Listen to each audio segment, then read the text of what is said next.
Hello, and thank you for tuning into Creating Small Changes that May Make a Big Difference. This is the third training of 5 in this specific topic.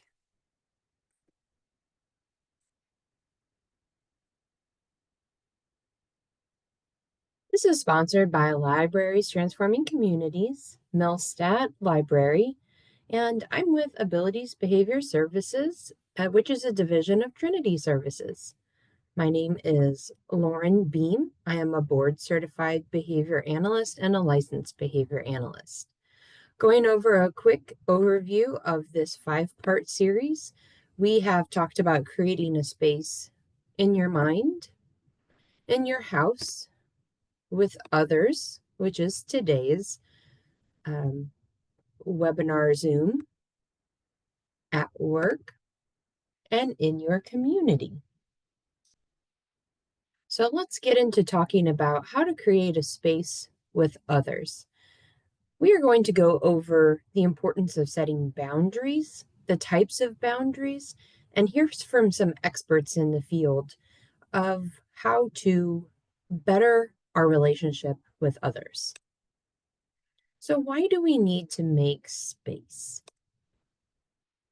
Going to be better for our own mental health, which is just as important as our physical health, and our relationships with others, and our care of others. So who do we need to make space for? We're going to be specifically talking about family and friends. And family can be your parents, your spouse or a significant other, siblings, or your own children. So space from others can look like verbally telling someone that you need space. We can be distancing ourselves for a brief or a prolonged period of time, but that would need to be communicated with the person that we are telling that we need space. If you are in the same household as that person or people, it may look like going into another room for a break or just taking a break from having certain conversations. And if you have children or if you and somebody else are fighting about a particular item, it could be looking at putting at those conflicting items away or out of reach and revisiting them when everybody is in a better state of mind. So the types of boundaries that we may look at having with others are the boundaries of time. So how much time do you want to spend with someone doing something, or time boundaries at work, which we'll get into in a different training.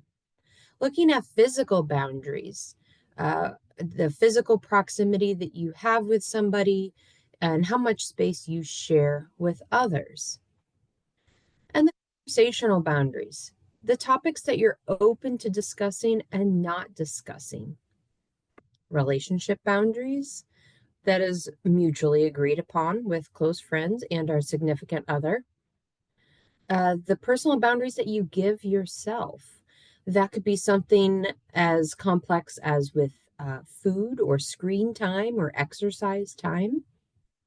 And then content boundaries, things that you will not consume, maybe that send you into a different state of mind that negatively impacts you. So the benefits overall of setting boundaries is that it's going to ward off some burnout. It's going to improve your overall emotional health, which would then improve your relationship with others. It will help set clear expectations for others, decrease your stress, improve your own self-care capabilities, and then it will show others the respect for yourself as well as for them.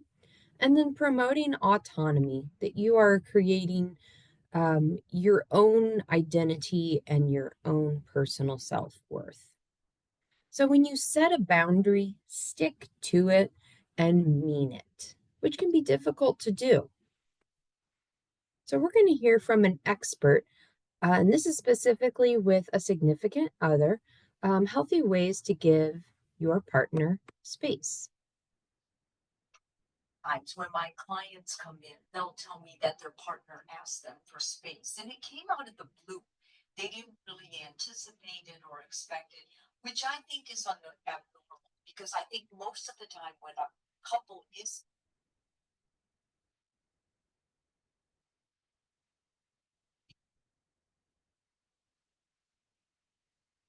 but if you aren't there and maybe it's a relationship that's kind of rocky or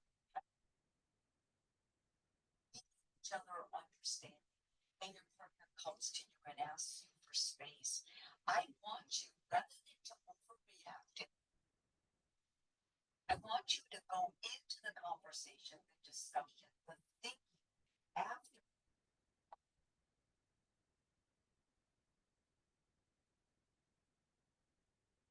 space. Most of the time, the therapeutic space does help rejuvenate and recreate the relationship in a positive way. So for those of you who are just trying to think, okay, I'm starting to use this in the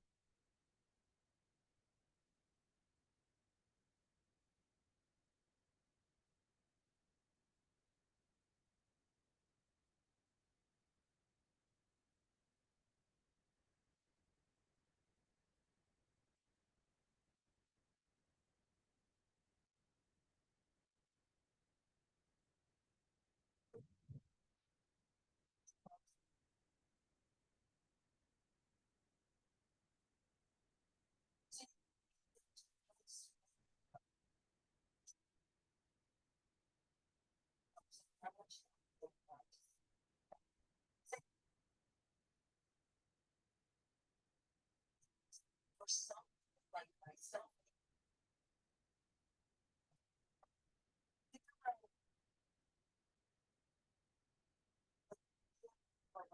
don't want someone to constantly texting or I'm not doing things. So I have that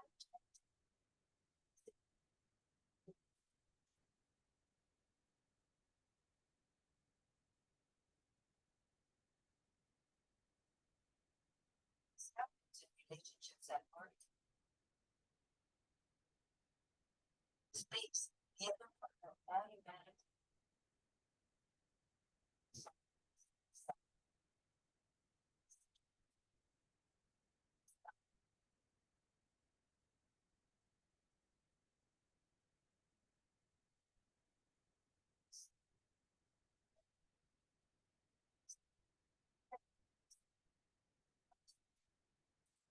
and says, I need some space. I need time alone.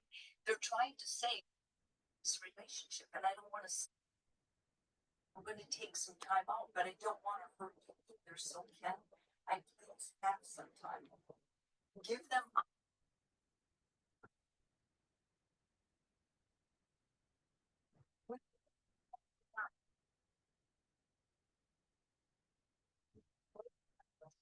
Make sure you keep doing those. You is what your partner was initially attracted to. Suggesting events that might encourage.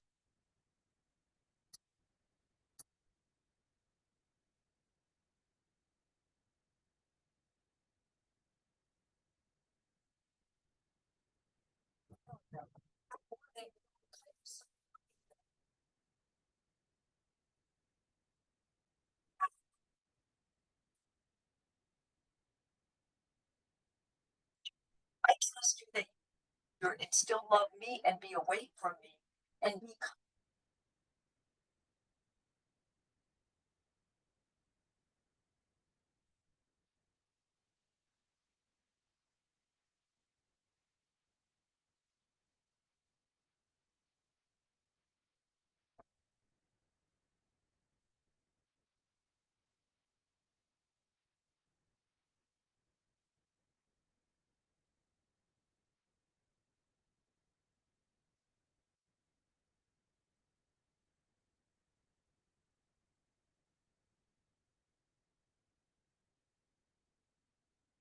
reading a book and I'm constantly getting texts. It's impossible for me to read my book and really enjoy it.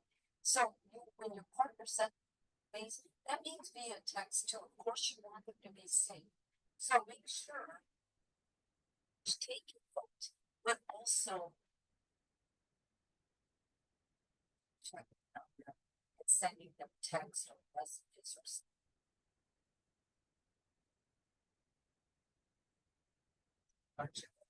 Women are also just that enjoy.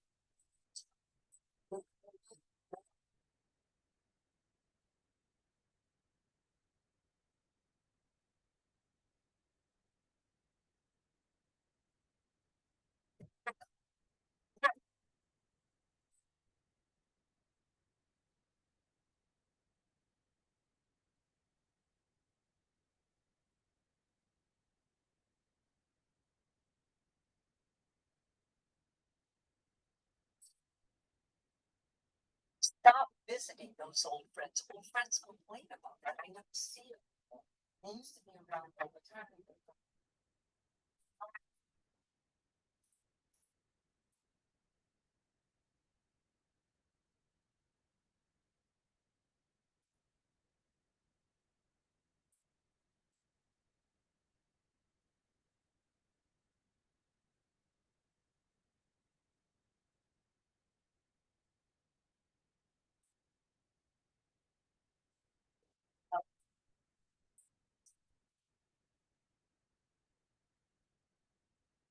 I know how to do this on my own. I can do this on my own. And it not only raises my confidence, but it raises my partner's love and interest in me. Like, I really can take care of myself. They're not my mother or father. I'm actually sustained.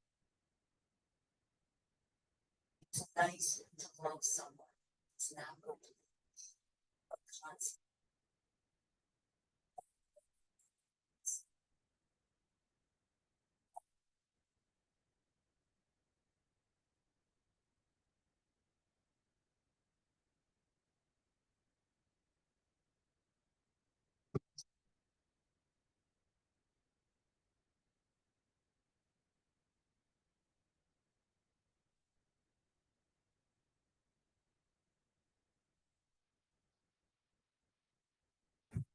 So that video was from the perspective of someone who is asking for space.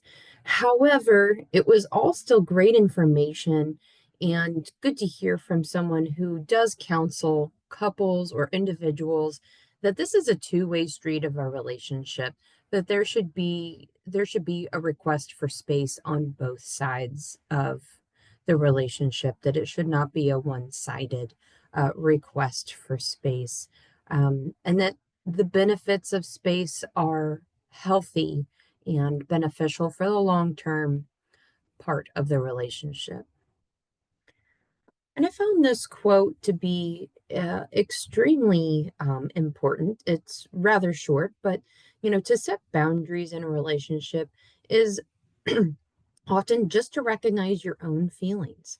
We have to differentiate ourselves from the other person, and kind of piggybacking on what that counselor was talking about, that, we are our own person, we have our own interests, and we're going to be more fulfilled long term if we maintain those interests, those friendships, and those skills outside of our relationship with somebody else.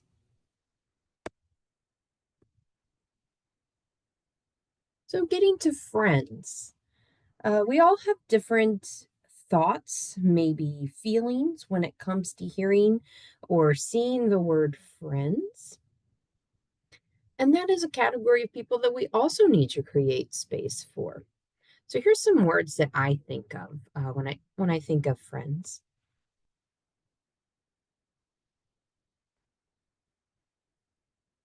Friends are reliable, confident, good for your health. Some are like family. They can make things more fun. They're trusted. They can help you. Hopefully, they're honest. Your personal cheerleader can know some of your secrets, but has your back at the same time. Sincere, someone who makes you laugh, caring, loyal, wants the best for you, can turn your day around. And here's a short video on setting healthy boundaries with friends. This is much shorter than the last one. Too much, or I don't want to take space. Or of course, not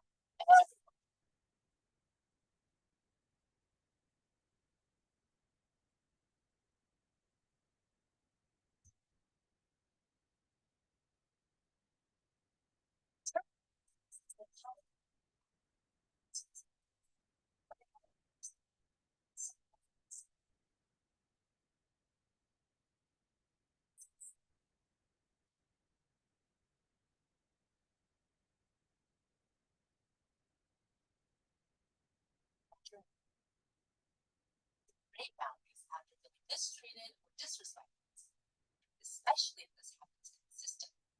For example, when a friend is always super late during class, and it's important to you that they're on time, but they can't express this. See, many times there's a wish, which is like an unvoiced boundary, like wish someone just don't have it.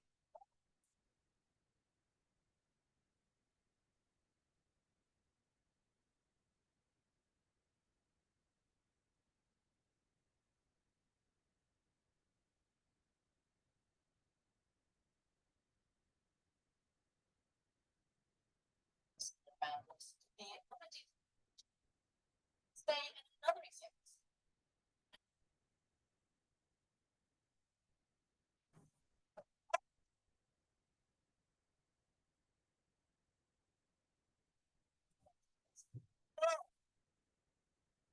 One of the most sacred,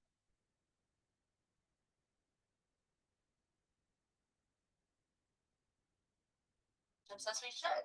We tend to put them lower, so we don't always as much energy. How to begin a conversation regarding boundaries. Check with make sure that it's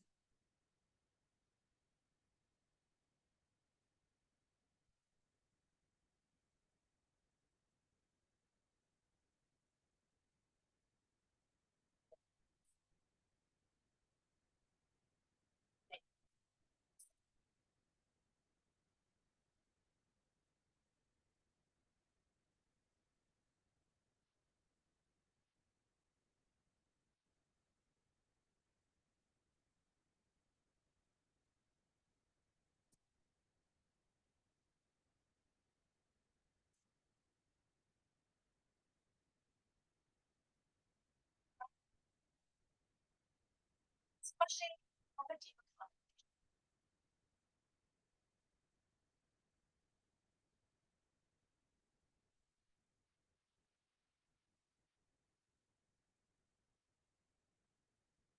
Also practicing statements that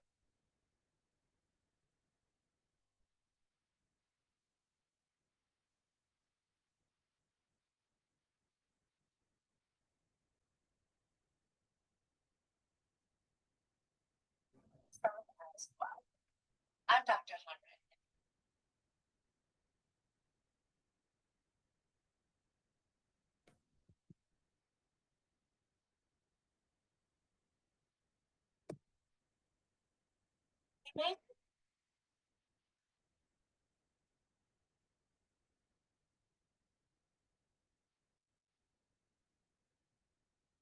So, we've often heard of relationships having difficulties, and there are other ways to get space from our family or friends that aren't necessarily recommended. I'm going to go through a couple of ways that space is often achieved in other ways.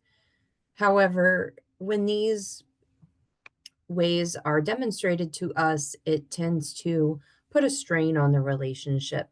So, we're going to talk a little bit about in the next couple of slides how to get past somebody demonstrating these behaviors to you. So, these are not recommended. Being passive aggressive with others, even if that's being passive aggressive about the other person with other people, isn't necessarily recommended as well. If somebody is bothering, if someone has done something that bothers you, it's best to talk about that particular issue with the person instead of with another friend or an acquaintance, giving others the silent treatment, talking negatively about a person or a group to others, making a scene. And I have scene in quotation marks because that can look a lot of different ways, whether that is yelling, stomping, storming away, and slamming a door. Maybe cursing could be considered making a scene when with friends or family and you're hurt or upset and try to communicate your feelings. Or ghosting, which is more a term that's more used modernly as someone just stopping talking to you. So, if any of these things happen in a relationship, it may be time to reemphasize your own boundaries. So, I have some words that are going to be bolded in these next couple of points, and we're going to talk a little bit about what those mean. So, the first one is evaluate. So, evaluate if what the person has done is correctable and forgivable. First, we're going to evaluate, we're going to reflect on the actions or the conversations up to this point with that person. And then we're going to ask ourselves, does the person truly demonstrate what a friend means to you?